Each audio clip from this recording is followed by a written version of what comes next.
Hello दोस्तों, स्वागत है आप सभी का हमारे यूट्यूब चैनल में। दोस्तों, आज की इस वीडियो में हम कक्षा 10वीं विषय हिंदी वार्षिक परीक्षा 2024 के लिए एमपी बोर्ड के लिए 100% पूछे जाने वाले प्रश्न देखने वाले हैं। जिन विद्यार्थियों ने अभी तक हिंदी विषय में कुछ नहीं पढ़ा है और उनका जो पेपर है 5 फरवरी 2024 अर्थात 5 तारीख को उनका पेपर है, पहला पेपर हिंदी का है और उनके पास बहुत ही कम समय अर्थात 18 से 19 दिन का उनके पास समय है।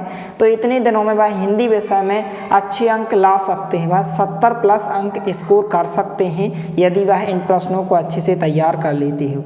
तो वीडियो के साथ अंत तक बने रहिए और साथ ही इस चैनल के माध्यम से आपके गणित विषय, इंग्लिश विषय और अन्य सभी विषयों की तैयारी करवाई जाएगी। तो चैनल पर नए हैं तो प्लीज़ चैनल को सब्सक्राइब करें। तो चलिए वीडियो को स्टार्ट करते हैं। तो सबसे पहले हम पीछे से स्टार्ट करते हैं। जो आपका प्रश्न क्रमांक 23 पूछा जाता है उसमें आपसे 4 अंक में एक निबंध पूछा जाएगा। तो निबंध में आपको कौन कौन से निबंध को आपको पढ़ना है यह हम देख लेते हैं। तो निबंध में आपको जो है विज्ञान के चमत्कार के निबंध को आपको अच्छे से तैयार करना है। यह निबंध जो है इतने टाइप्स अर्थात इतने प्रकार से पूछा जा सकता है आपके वार्षिक पेपर में और 100% पूछा जाएगा 4 अंक में। विज्ञान एवं प्रौद्योगिकी या फिर विज्ञान का जीवन पर प्रभाव या फिर विज्ञान के बढ़ते चरण, विज्ञान वरदान या अभिशाप या फिर विज्ञान की देन और विज्ञान और मानव। इतने प्रकार से जो है आपसे निबंध पूछा जाएगा प्रश्न क्रमांक 23 में। तो इस निबंध को आप अच्छे से तैयार करें। इस प्रकार से निबंध दिया गया है और यदि आपने पहले से तैयार किया है, आप यदि किसी गाइड जैसे शिवलाल में से भी आप पढ़ सकते हैं या नवबोध प्रबोध या पहले से भी आपने जिसमें भी तैयार किया है तो उसमें से आप पढ़ सकते हैं, इसको आप रिवाइज कर सकते हैं। तो इस प्रकार से निबंध दिया गया, आप चाहें तो इसका स्क्रीनशॉट ले सकते हैं। कुछ इस प्रकार से विज्ञान के चमत्कार का निबंध दिया गया है, तो इसको आप अच्छे से पढ़कर जाइए। यह 4 अंक में पूछा जाएगा, तो इसको आपको अच्छे से तैयार करना है। इस प्रकार से उपसंहार दिया गया है, तो यहाँ तक आपको तैयार करना है। इसके बाद जो दूसरा निबंध है आपको जीवन में खेलों का महत्व या जीवन और खेल, इस निबंध को आपको तैयार करना है। आप चाहें तो कोटेशन को भी तैयार कर सकते हैं कि जीवन की नीरसता में रस भर देते हैं, खेल हृदय तंत्र को झंकृत सा कर देते हैं। इस प्रकार से जीवन में खेलों का महत्व, इस निबंध को आप अच्छे से तैयार करें। कुछ इस प्रकार से निबंध दिया गया है, यहाँ पर आप देख सकते हैं रूपरेखा दी गई है, प्रस्तावना दिया गया है, व्यस्त जीवन एवं खेल दिया गया है। तो इस निबंध को आप अच्छे से तैयार करें। इस प्रकार से यहाँ तक आपको यहाँ तक अच्छे से तैयार करना है। इसके बाद जो है पर्यावरण प्रदूषण या प्रदूषण की समस्या, इस कोटेशन को आप तैयार करें और पर्यावरण प्रदूषण के निबंध को आप अच्छे से तैयार करके जाइए। कुछ इस प्रकार से निबंध दिया गया और केवल आपको पढ़ना है, पॉइंटों को आपको तैयार करना है और केवल आपको इसको रीड करना है, आपको रटना नहीं है और इसको आप इस प्रकार से लिख सकते हैं। कुछ इस प्रकार से निबंध दिया गया है और नीचे उपसंहार दिया गया, तो इसका आप स्क्रीनशॉट ले सकते हैं। तो निबंध में आपको विज्ञान के चमत्कार, जीवन में खेलों का महत्व और इस पर्यावरण प्रदूषण, 3 निबंधों को आपको पढ़कर जाना है। डेफिनेटली 100% एक निबंध जरूर पूछा जाएगा। इसके बाद प्रश्न क्रमांक 20 में एक क्वेश्चन पूछा जाता है अनुच्छेद लेखन का। तो अनुच्छेद लेखन का जो क्वेश्चन है 3 अंक में पूछा जाएगा। जैसे आपसे कहा जाएगा कि राष्ट्रीय एकता पर एक अनुच्छेद लिखिए, तो कुछ इस प्रकार से आप इसको तैयार करें। सबसे पहले आप यहाँ से लेकर यहाँ तक लिखिए, इसका आप स्क्रीनशॉट ले लीजिए, इसको केवल आपको पढ़ना है। इसके बाद जो है आप यहाँ से लेकर यहाँ तक इसको अच्छे से तैयार करें। मेरा विद्यालय, इस अनुच्छेद को भी आप तैयार करें। आपको अपने विद्यालय के ऊपर एक अनुच्छेद लिखना है कम से कम 75 से 80 शब्दों में, तो आप यहाँ से लेकर यहाँ तक इसको अच्छे से तैयार करें। इसके बाद तीसरा दिया गया है बेटी बचाओ बेटी पढ़ाओ, इस अनुच्छेद को भी आपको तैयार करना है। कुछ इस प्रकार से दिया गया है, तो इसको भी आप अच्छे से तैयार करें। यहाँ से लेकर यहाँ तक इसको आपको तैयार करना है। 3 अंक में एक अनुच्छेद पूछा जाएगा। इसके बाद जो है आप इस अनुच्छेद को भी तैयार करें। बेरोजगारी की समस्या, यहाँ से लेकर यहाँ तक इसको आप अच्छे से तैयार करें कि बेरोजगारी की समस्या क्यों है। यहाँ से लेकर यहाँ तक इसका राइट आंसर होगा, तो इसका आप स्क्रीनशॉट ले लीजिए। इसके बाद जो है प्रश्न क्रमांक 22 में आपसे एक आवेदन पत्र और इसके अथवा में एक पत्र पूछा जाता है। प्रश्न क्रमांक 22 में वो जो कि 4 अंक में क्वेश्चन पूछा जाएगा। तो यहाँ पर सबसे पहले आपको इस पत्र को तैयार करना है कि वार्षिक परीक्षा की तैयारी की जानकारी देते हुए अपने पिताजी को पत्र लिखिए। यह क्वेश्चन इस प्रकार से भी पूछा जा सकता है कि पिताजी को पत्र लिखकर अपनी शैक्षिक प्रगति एवं लक्ष्य से अवगत कराइए। कुछ इस प्रकार से यहाँ पर दिया गया है। तो इस प्रकार से आपको पिताजी को पत्र अच्छे से तैयार करना है। कुछ इस प्रकार से यहाँ तक इसका आप स्क्रीनशॉट ले लीजिए, इसको आपको तैयार करना है। इसके बाद इसको भी आपको तैयार करना है कि प्रथम श्रेणी में उत्तीर्ण होने पर अपने मित्र को एक बधाई पत्र लिखिए। इस क्वेश्चन को भी आप तैयार करें।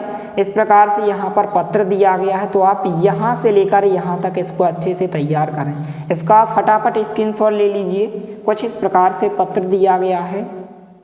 इसके बाद एप्लीकेशन जो हिंदी में पूछी जाती है अर्थात आवेदन पत्र। तो आवेदन पत्र में आपको शुल्क मुक्ति के लिए अपने प्राचार्य को शुल्क मुक्ति के लिए आवेदन कीजिए, आवेदन पत्र लिखिए। अथवा में इस प्रकार से क्वेश्चन भी पूछा जा सकता है कि अपने प्राचार्य को आवेदन पत्र लिखिए जिसमें अपनी गरीबी का कारण दर्शाते हुए परीक्षा शुल्क से मुक्ति का निवेदन किया गया हो।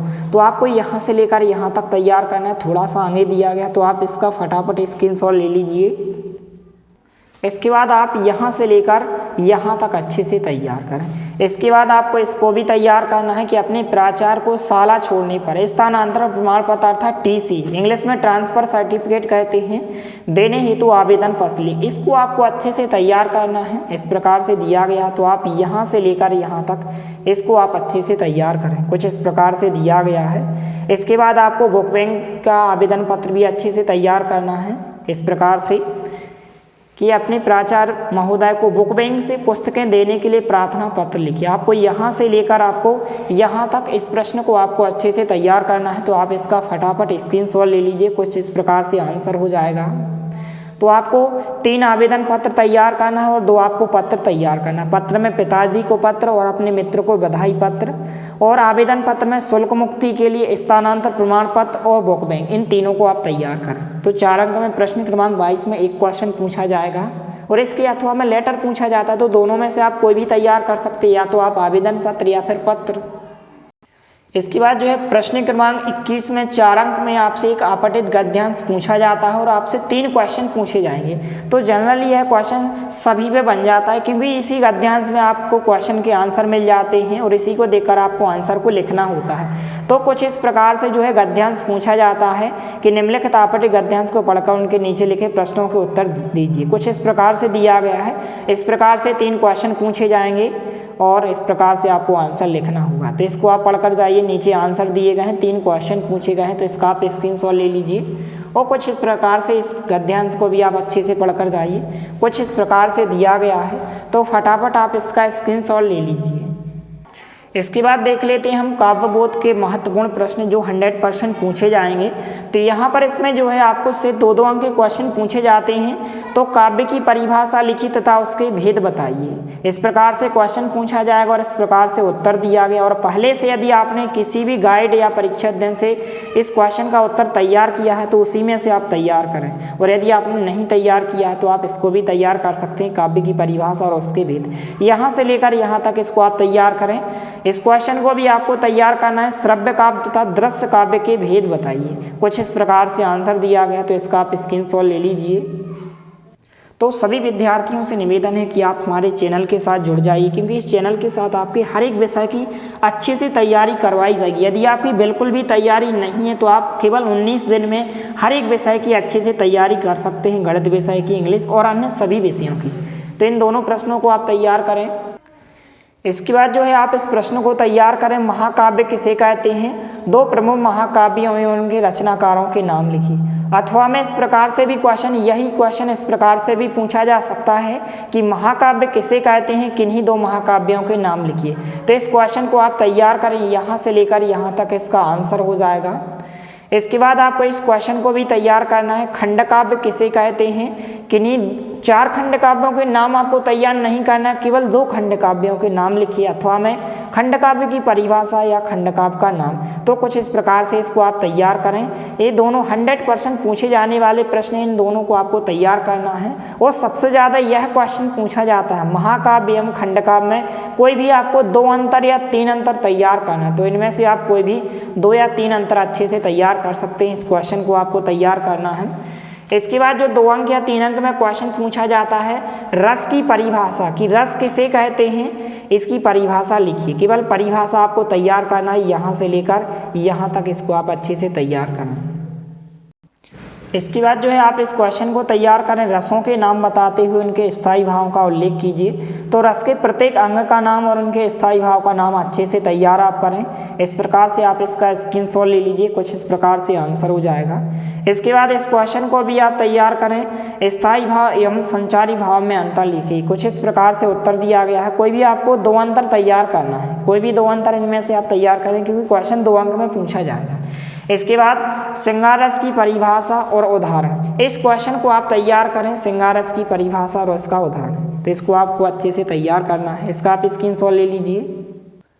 इसके बाद जो है इस क्वेश्चन को आप तैयार करें, रौद्र रस की परिभाषा लिखिए और एक उदाहरण दीजिए। तो परिभाषा दी गई है और कुछ इस प्रकार से उदाहरण दिया गया है, तो इस क्वेश्चन को आप तैयार करें।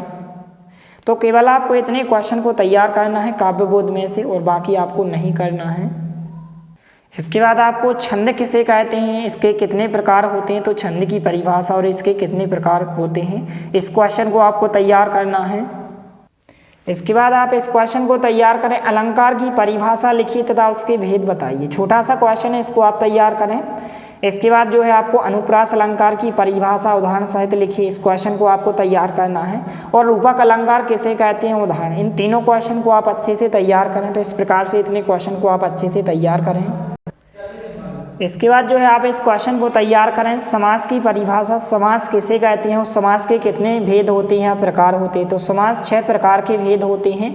इस क्वेश्चन को आप तैयार करें, यहाँ से लेकर यहाँ तक आपको तैयार करना। केवल इनके नाम आप ध्यान रखें, जैसे अवयवी भाव समास, तत्पुरुष समास, द्वंद्व समास, द्विगु समास, कर्मधारय समास। इस प्रकार से आप समास की परिभाषा और इनके नाम आप अच्छे से ध्यान रख सकते हैं।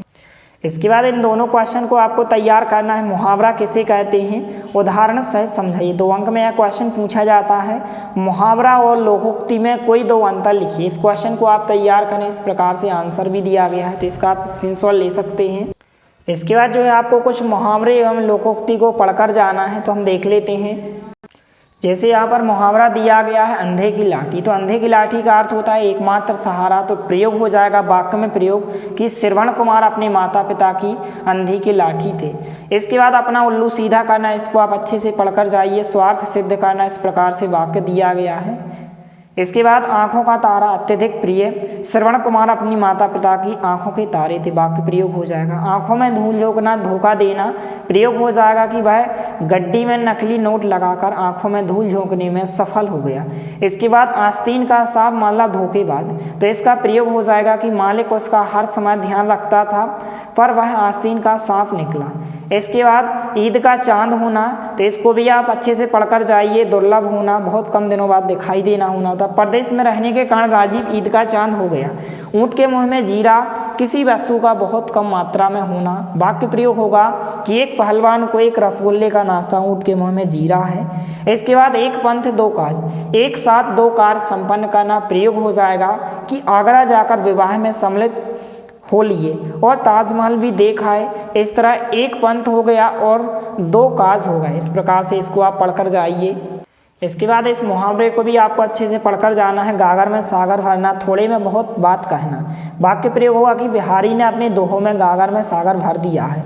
इसके बाद यह मुहावरा भी पूछा जाता है, टेढ़ी खीर होना कठिन कार्य। IAS की परीक्षा पास करना क्या है, एक टेढ़ी खीर है। इसको आप अच्छे से तैयार कीजिए। तो इस प्रकार से आपको इतने मुहावरों को अच्छे से पढ़कर जाना है। इसके बाद 3 या 4 मुहावरे और हैं, इनको भी आप पढ़ लीजिए। नाक में दम करना, परेशान करना। वाक्य प्रयोग होगा कि पुत्र के दुष्कर्मों ने उनकी नाक में दम कर दी है। इसके बाद दिया गया है 9 2 11 होना, तो होता है भाग जाना। तो वाक्य प्रयोग होगा कि पुलिस को देखकर चोर जो है 9 2 11 हो गए। इसके बाद मुँह की खाना माला, हार मानना होता। वाक्य प्रयोग दिया गया है कि भारतीयों की वीरता के समक्ष अंग्रेज सेना को मुँह की खानी पड़ी। इसके बाद जो मुहावरा पूछा जाता है, श्री गणेश करना, तो इसका अर्थ होता है प्रारंभ करना। वाक्य प्रयोग होगा कि इस मकान का श्री गणेश सन 1983 में हुआ था। तो इसको आप अच्छे से तैयार कीजिए। इन मुहावरों को आपको पढ़कर जाना है और वीडियो को अपने दोस्तों के साथ शेयर करना है ताकि सभी की हेल्प हो सके, क्योंकि बहुत से आपके दोस्तों की जो पढ़ते नहीं है, तो उनको यह क्वेश्चन बताएं, वीडियो को शेयर करें ताकि वह अच्छे से अपनी तैयारी कर सकें। तो यह जो प्रश्न थे भाषा बोध के प्रश्न थे, इसमें आपको एक क्वेश्चन और तैयार करना है, निपात शब्द किसे कहते हैं स्पष्ट कीजिए। इस क्वेश्चन को आप तैयार करें। इसके बाद जो कुछ 2-2 अंक के प्रश्न पूछे जाते हैं, जो पाठों से पूछे जाते हैं, इन क्वेश्चन को आप अच्छे से पढ़कर जाइए। लेखक के अनुसार प्रत्यक्ष अनुभव की अपेक्षा अनुभूति उनके लेखन में कहीं अधिक मदद करती है, क्यों? इस प्रकार से उत्तर दिया गया, इसको आप पढ़कर जाइए। तो जो बड़े क्वेश्चन के आंसर दिए गए, इनको आपको केवल पढ़ना है और समझना है, इनको आपको रटना नहीं हो। छोटे क्वेश्चन को आप अच्छे से याद भी कर सकते हैं। इसके बाद इस क्वेश्चन को आप तैयार करें। लेखक ने अपने आप को हिरोशिमा के विस्फोट का भोक्ता कब और किस तरह महसूस किया। इस प्रकार से क्वेश्चन दिया गया और यहाँ से लेकर यहाँ तक इसका आंसर दिया गया है। तो इसका आप फटाफट स्क्रीनशॉट ले लीजिए। इसके बाद आप इस क्वेश्चन को अच्छे से पढ़कर जाइए। आपके विचार से भोलानाथ अपने साथियों को देखकर सिसकना क्यों भूल जाता है। तो यहाँ से लेकर यहाँ तक इसका आंसर दिया गया, इसको आप अच्छे से पढ़कर जाइए। इसके बाद नेक्स्ट क्वेश्चन है, माता का आंचल शीर्षक की उपयुक्तता बताते हुए कोई अन्य शीर्षक सुझाइए। तो यहाँ से लेकर यहाँ तक इसका आंसर हो जाएगा, इसका आप फटाफट स्क्रीनशॉट ले लीजिए। इसके बाद नेक्स्ट क्वेश्चन दिया गया है, बच्चे माता पिता के प्रति अपने प्रेम को कैसे अभिव्यक्त करते हैं। तो इसका आंसर आपको यहाँ से लेकर यहाँ तक लिखना है। इस प्रकार से यहाँ तक आंसर हो जाएगा, फटाफट आप इसका स्क्रीनशॉट ले लीजिए। इसके बाद जो क्वेश्चन पूछा जाता है, प्रश्न क्रमांक 19 जो पूछा जाता है, लेखक परिचय। लेखक परिचय में आपको जो है स्वयं प्रकाश जी का लेखक परिचय तैयार करना है। इनकी आप कोई भी 2 रचनाओं में जैसे यहाँ पर आप तैयार कर सकते हैं। आएंगे अच्छे दिन भी और आदमी जात का आदमी 2 रचनाएं हो जाएंगी। भाषा शैली आप कुछ इस प्रकार से लिखेंगे और यहाँ पर साहित्य में स्थान, तो स्वयं प्रकाश जी की 2 रचनाएं आप तैयार करेंगे, भाषा शैली और साहित्य में स्थान, इस प्रकार से यहाँ से लेकर यहाँ तक। तो आपको इसका 2 रचनाएं इनकी तैयार करना। भाषा शैली आप यहाँ से लेकर यहाँ तक भी तैयार कर सकते हैं और साहित्य में स्थान, इसको आप अच्छे से तैयार करें। इसके बाद जो है आपको लेखक परिचय में रामवृक्ष बेनीपुरी जी का आपको तैयार करना है। तो सबसे पहले हम इनकी 2 रचनाएं देख लेते हैं। तो 2 रचनाओं में आप कोई भी रचनाएं तैयार कर सकते हैं, जैसे माटी की मूर्तें और यहाँ पर इस प्रकार से आप मसाल और माटी की मूर्तें, कोई भी आप 2 रचनाएं, जैसे आप पतितों के देश में इसको आप तैयार कर लें, माटी की मूर्तें 2 रचनाएं हो जाएंगी रामवृक्ष बेनीपुरी जी की। और यहाँ पर भाषा शैली हो जाएंगी वर्णनात्मक शैली, भावात्मक शैली और प्रतीकात्मक शैली, भाषा शैली इस प्रकार से। और साहित्य में स्थान इस प्रकार से आप मन से भी लिख सकते हैं कि हिंदी साहित्य में इनका महत्वपूर्ण स्थान है, हिंदी साहित्य के युग में इनने महत्वपूर्ण भूमिका निभाई है और यह युगोत्तर जो है हिंदी साहित्य में इनका सर्वोच्च स्थान रहेगा। तो इस प्रकार से आप इसको मन से भी लिख सकते हैं, 2 रचनाएं और भाषा शैली। इस प्रकार से रामवृक्ष बेनीपुरी का आपको अच्छे से तैयार करना है। इसके बाद जो गद्य खंड में से 2-2 अंक के क्वेश्चन पूछे जाते हैं, हम देख लेते हैं कि कौन कौन से क्वेश्चन आपको पढ़ना है। तो गद्य खंड में से आपको इस क्वेश्चन को तैयार करना कि सेनानी ना होते हुए भी चश्मे वाले को लोग कैप्टन क्यों कहते थे। बहुत ही महत्वपूर्ण प्रश्न, यहाँ से लेकर यहाँ तक आंसर है, इसको आप अच्छे से तैयार करें। इसके बाद इस क्वेश्चन को आपको तैयार करना है कि वो लंगड़ा क्या जाएगा फौज में, पागल है पागल कैप्टन के प्रति पान वाले की इस टिप्पणी पर अपनी प्रतिक्रिया लिखी। यहाँ से लेकर यहाँ तक आंसर है, इस क्वेश्चन को आप अच्छे से तैयार करें। इसके बाद नेक्स्ट क्वेश्चन है, भाई खूब क्या आइडिया है, इस वाक्य को ध्यान में रखते हुए बताइए कि एक भाषा में दूसरी भाषा के शब्दों के आने से क्या लाभ होते हैं। तो इसको आप यहाँ से लेकर यहाँ तक अच्छे से तैयार करें। यदि आप क्लास 10th में अच्छी परसेंटेज बनाना चाहते हैं, अच्छा स्कोर करना चाहते हैं, तो आप हमारे चैनल के साथ जुड़ जाइए। इसके बाद जो है आपको इस क्वेश्चन को तैयार करना है, भगत की पुत्रवधू ने अकेले क्यों नहीं छोड़ना चाहती थी। इस क्वेश्चन को आप तैयार करें, यहाँ से लेकर यहाँ तक इसका आंसर होगा। इसके बाद आपको इस क्वेश्चन को तैयार करना कि भगत ने अपने बेटे की मृत्यु पर अपनी भावनाएं किस तरह व्यक्त की। तो यहाँ से लेकर यहाँ तक इसका राइट आंसर होगा। इन दोनों को आप अच्छे से तैयार कीजिए। इसके बाद आपको इस क्वेश्चन को तैयार करना कि पाठ में आए उन प्रसंगों का उल्लेख कीजिए जिनमें फादर बोल्के का हिंदी प्रेम प्रकट किया। तो कोई भी आप 2 प्रसंग लिख सकते हैं, 1 या 2, तो 2 आप लिखेंगे क्योंकि 2 अंक में क्वेश्चन पूछा जाएगा। इसके बाद आपको इस क्वेश्चन को तैयार करना है कि लेखक ने फादर बोल्के को मानवीय करुणा की दिव्य चमक क्यों कहा है। तो इसको आप केवल पढ़कर जाइए और आपको अपने मन से लिखना है। इस प्रकार से आप केवल पढ़कर जाइए और इसी के बारे में आपको लिख देना है। इसके बाद जो है आप इस क्वेश्चन को तैयार करें, लेखिका के व्यक्तित्व पर किन किन व्यक्तियों का किस रूप में प्रभाव पड़ा। इस क्वेश्चन को आप तैयार करें। इसके बाद नेक्स्ट क्वेश्चन है, इस आत्मकथ्य में लेखिका के पिता ने रसोई को भटियार खाना क्यों संबोधित किया है। तो यहाँ से लेकर यहाँ तक इसका आंसर होगा, इसका आप स्क्रीनशॉट ले लीजिए। इसके बाद आपको इस क्वेश्चन को तैयार करना है कि स्त्रियों को पढ़ाने से अनर्थ होते हैं, कुतरवादियों की इस दलील का खंडन द्विवेदी जी ने कैसे किया, अपने शब्दों में लिखिए। तो यहाँ से लेकर यहाँ तक इसका आंसर होगा, इसका आप स्क्रीनशॉट ले लीजिए। इसके बाद आपको इस क्वेश्चन को भी तैयार करना है कि तब की शिक्षा प्रणाली और आपकी शिक्षा प्रणाली में क्या अंतर है, स्पष्ट करें। तो यहाँ से लेकर यहाँ तक इसका आंसर होगा, इसका आप फटाफट स्क्रीनशॉट ले लीजिए। इसके बाद जो है आप इन दोनों क्वेश्चन को तैयार करें। क्वेश्चन है, लेखक की दृष्टि में सभ्यता और संस्कृति की सही समझ अब तक क्यों नहीं बन पाई। इस प्रकार से आंसर दिया गया है।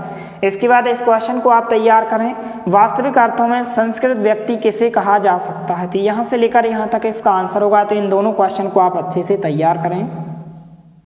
इसके बाद जो है 3 अंक में आपको एक गद्यांश दिया जाएगा और आपसे कहा जाएगा कि इसकी संदर्भ प्रसंग व्याख्या कीजिए। तो इसको आपको तैयार करके जाना है। मूर्ति संगमरमर की थी, इस प्रकार से यहाँ तक दिया गया है। संदर्भ इस प्रकार से दिया गया है कि यह गद्यांश जो है हमारी पाठ्य पुस्तक के नेताजी का चश्मा पाठ से लिया गया है। इसके लेखक जो है स्वयं प्रकाश जी है। प्रसंग हो जाएगा और इस प्रकार से व्याख्या हो जाएगी। इसको आप अच्छे से पढ़कर जाइए। 3 अंक में यह क्वेश्चन पूछा जाता है। इसके बाद इस गद्यांश को भी आपको पढ़कर जाना है। इसकी संदर्भ प्रसंग और व्याख्या लिखना है। तो इस प्रकार से जो पूर्वादेश की संदर्भ था वही का वही यहाँ पर हो जाएगा संदर्भ। तो यहाँ से लेकर आप यहाँ तक इसको अच्छे से पढ़कर जाइए। इसके बाद जो है गद्य की विधाओं का परिचय। तो गद्य की विधाओं का परिचय में से आपको हिंदी गद्य कितने रूपों में उपलब्ध है या गद्य की 4 विधाओं के नाम लिखिए। तो गद्य की जितनी भी विधाएं, कम से कम आप 4 या 6 विधाओं के नाम अच्छे से तैयार कर सकते हैं। 2 अंक में से इसमें एक क्वेश्चन पूछा जाएगा, तो इसको आप तैयार करें। इसके बाद आपको इस क्वेश्चन को तैयार करना है। निबंध शब्द का अर्थ बताते हुए बाबू गुलाब राय के अनुसार निबंध की परिभाषा लिखिए। अथवा में इस प्रकार से पूछा गया कि बाबू गुलाब राय के अनुसार निबंध की परिभाषा देते हुए हिंदी साहित्य के 2 निबंधकारों के नाम लिखिए। तो निबंध की परिभाषा आप अच्छे से तैयार करें। कुछ इस प्रकार से क्वेश्चन 2 अंक में पूछा जाएगा। इसके बाद 100% पूछा जाने वाला क्वेश्चन 2 अंक में, नाटक और एकांकी में आपको कोई भी 2 अंतर तैयार करना है। 3 नहीं करना है आपको, ना ही 4 करना है, केवल आपको 2 अंतर तैयार करना है। आप 3 भी कर सकते हैं। तो नाटक और एकांकी में 2 अंतर 2 अंक में पूछा जाएगा। तो इसको आप अच्छे से तैयार करें। इसके बाद किन्हीं 2 उपन्यासकारों के नाम और उनकी एक रचना का नाम आपको तैयार करना है। किन्हीं 2 उपन्यासकारों के नाम, जैसे प्रेमचंद, और इनकी एक रचना गोदान हो जाएगी, जयशंकर प्रसाद की रचना तितली हो जाएगी। तो किन्हीं 2 उपन्यासकारों के नाम और उनकी एक रचना, इसको आप अच्छे से तैयार करें। इसके बाद आपको इसको भी तैयार करना है। कहानी और उपन्यास में कोई भी 2 अंतर, कहानी और उपन्यास में आपको कोई 2 अंतर अच्छे से तैयार करना है। यह क्वेश्चन भी 100% पूछा जाएगा। इसके बाद जो है जीवनी और आत्मकथा में आपको कोई भी 2 अंतर अच्छे से तैयार करना है। तो नाटक और एकांकी, कहानी और उपन्यास, और जीवनी और आत्मकथा, इन तीनों क्वेश्चन को आपको अच्छे से पढ़कर जाना है। इसके बाद जो है कवि परिचय में जो है आपको सूरदास जी का कवियों का साहित्यिक परिचय, 2 रचनाएं, भाव पक्ष, कला पक्ष और साहित्य में स्थान। दो रचना में जो है आपको सूरदास जी की सूरसागर, साहित्य लहरी या सूरसारावली, कोई भी आप 2 तैयार कर सकते हैं। जैसे सूरसागर, साहित्य लहरी 2 रचनाएं हो जाएंगी। भाव पक्ष में आप यहाँ से लेकर यहाँ तक लिख सकते हैं, और कला पक्ष कुछ इस प्रकार से आप यहाँ से लेकर यहाँ तक लिखेंगे, और साहित्य में स्थान आप यहाँ से लेकर यहाँ तक, इसको आप अच्छे से तैयार करें। कुछ इस प्रकार से केवल आपको इनकी 2 रचना अच्छे से तैयार करना है, बाकी आप इसको आप मन से भी लिख सकते हैं। तो सूरदास जी की 2 रचनाएं सूरसागर और साहित्य लहरी हो जाएंगी। इसके बाद आपको तुलसीदास जी का साहित्यिक परिचय आपको तैयार करना है। तो इनके साहित्यिक परिचय में आपको तुलसीदास जी की 2 रचना, जैसे रामचरितमानस, कवितावली, दोहावली, गीतावली, कोई भी आप 2 रचना तैयार कर सकते हैं। जैसे रामचरितमानस, विनय पत्रिका, 2 रचनाएं हो जाएंगी। भाव पक्ष में आप कुछ इस प्रकार से आप यहाँ से लेकर यहाँ तक लिख सकते हैं। कला पक्ष में आप यहाँ से लेकर यहाँ तक लिखेंगे, और साहित्य में स्थान यहाँ से लेकर यहाँ तक। तो तुलसीदास जी का आप अच्छे से तैयार करें। इसके साथ साथ जो है आपको जयशंकर प्रसाद का भी एक बार आपको पढ़कर जाना है, क्योंकि एक क्वेश्चन पूछा जाता है। तो जयशंकर प्रसाद सबसे पहले 2 रचनाएं हो जाएंगी। इनकी रचनाएं कामायनी हो जाएंगी, और लहर, आंसू और झरना, लहर, आंसू और झरना, कोई भी आप 2 तैयार करें। इसके बाद भाव पक्ष में आप कुछ इस प्रकार से लिखेंगे। इसके बाद कला पक्ष में आप यहाँ से लेकर यहाँ तक लिखेंगे और साहित्य में स्थान आप यहाँ से लेकर यहाँ तक इसको आप पढ़कर जाएंगे। तो इस प्रकार से आप इन दोनों को तैयार करें।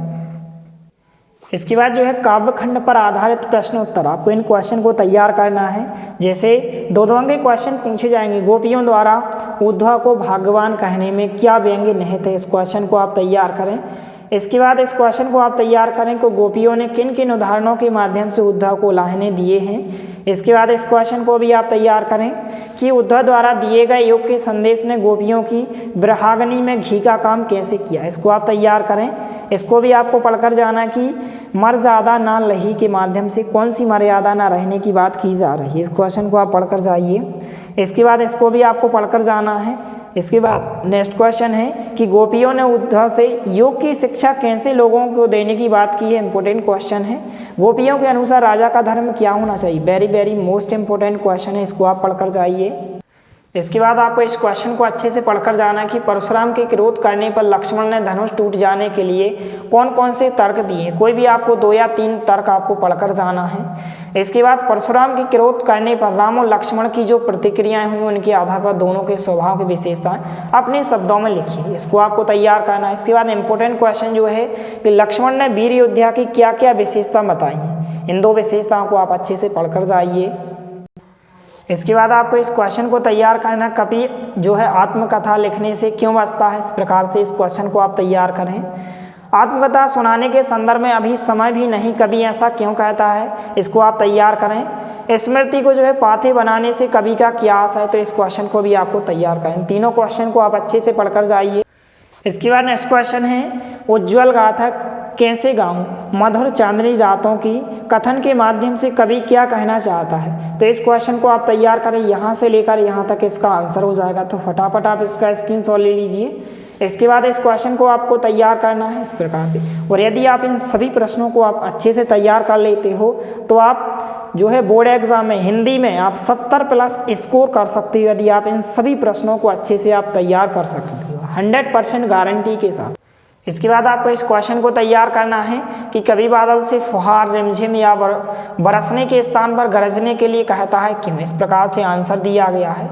नेक्स्ट क्वेश्चन है कविता का शीर्षक उत्साह क्यों रखा गया है, इस प्रकार से आंसर दिया गया है, इसको आप अच्छे से तैयार कीजिए। कविता में बादल किन किन अर्थों की ओर संकेत करता है, इसको भी आपको पढ़कर जाना है।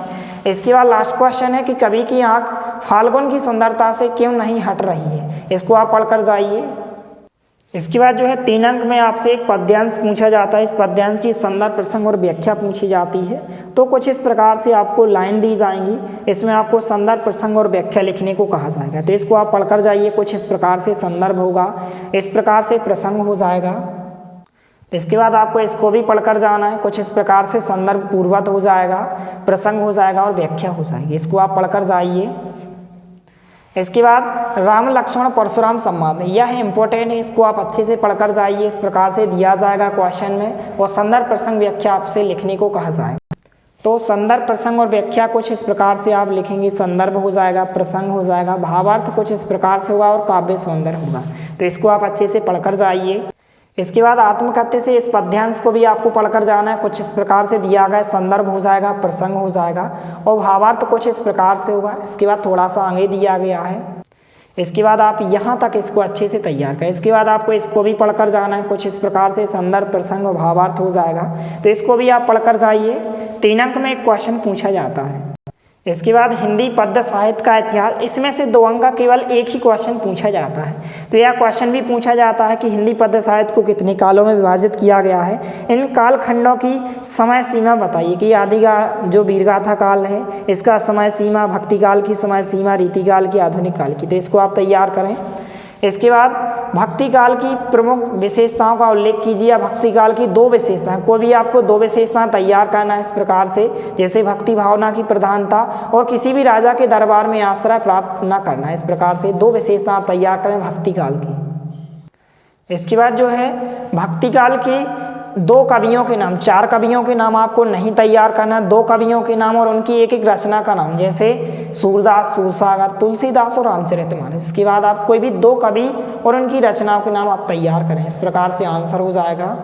इसके बाद जो है आपको नई कविता की कोई भी 2 विशेषताएं आपको तैयार करना है, जैसे लघु मानववाद की प्रतिष्ठा और प्रयोगों में जो है नवीनता। कोई भी आपको 2 विशेषताएं अच्छे से तैयार करना है, इस क्वेश्चन को आप तैयार करें। तो इस प्रकार से हिंदी विषय के 100% पूछे जाने वाले क्वेश्चन हमने आपको बताए हैं। यदि आप इन सभी प्रश्नों को आप तैयार कर लेते हो तो आप डेफिनेटली गारंटी के साथ आप 70+ स्कोर कर सकते हो। इसी तरह आपको और अन्य सभी विषयों के 100% पूछे जाने वाले प्रश्न बताए जाएंगे।